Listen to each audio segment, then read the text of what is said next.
Hello, dear children. I welcome you in today's English class where I am going to start the lesson The Sound of Music. This lesson is divided in two parts. Part 1, as you know from the title of this chapter, here the writer is going to talk about music, about some melody. So, both the parts are dedicated towards two melodious tasks. Number 1, Evelyn Glennie listens to sound without hearing it. It means it shows that this chapter, first part, is about Evelyn Glennie and she is unable to hear properly because she listens the sound without hearing it. So before we start the chapter, let's know something about this lesson introduction.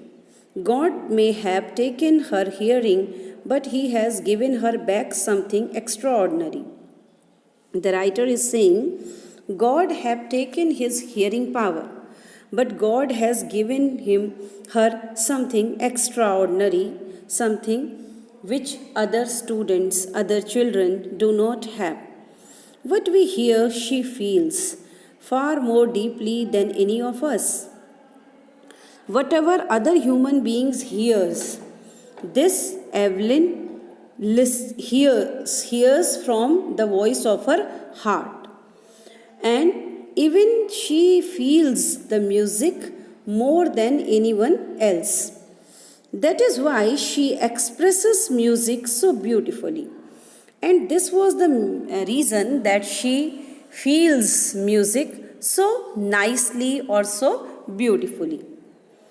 Read the following account of a person who fought against a physical disability and made her life a successful story.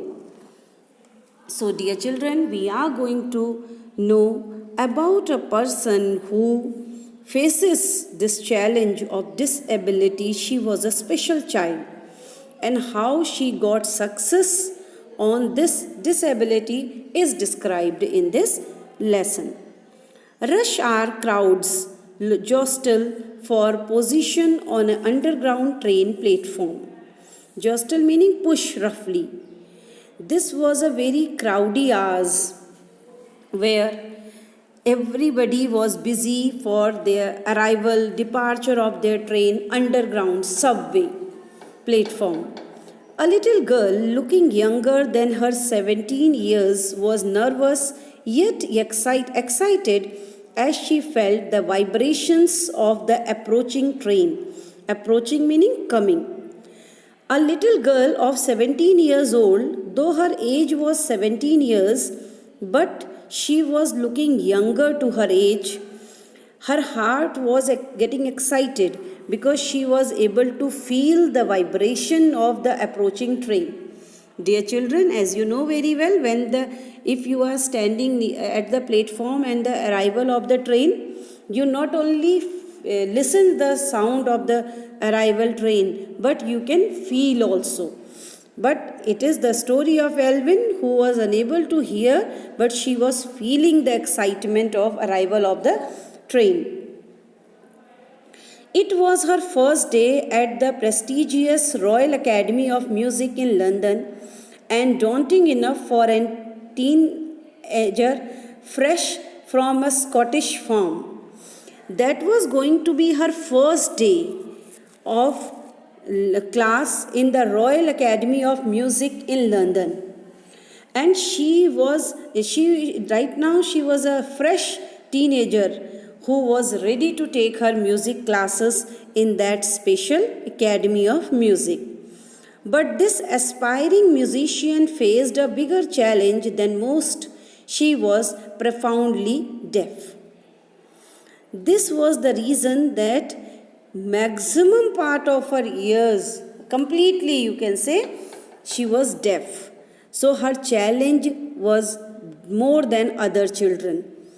She had taken admission, she got admission in that most profound college but of music, but her challenge increased because she was deaf. Alvin Glennie's loss of hearing had been gradual. Her mother remembers noticing something was wrong when the 8-year-old Evelyn was waiting to play the piano. When she got birth, that time her hearing capabilities were okay, but it faded gradually, and her mother noticed that something was different in Evelyn. When she was 8 years old and she used to play piano, her mother noticed the change in her daughter's behavior. They called her name and she don't move. See, she was unable to hear.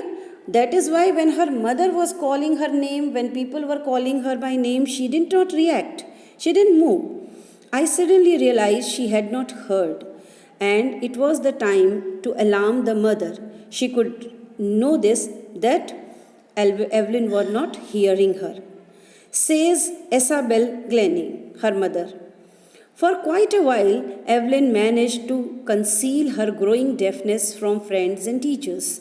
As dear children, you know it very well, those who are suffering with this sort of disability, generally they want to hide it. Because the children, even the parents also consider it as a lacuna in their character. So initially she tried her level best to hide it from her teachers, from her friends.